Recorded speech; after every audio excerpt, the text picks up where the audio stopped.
Here you see my tiny SA Ultra in the new stand that I've just printed on a 3D printer, and it comes with a little holder and a pin that's printed to it besides.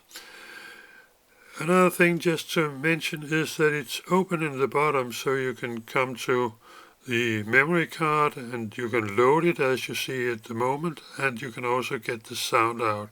Here you see that it's under load, and now we can change the frequency to the Danish broadband FM. Let's go back to the startup.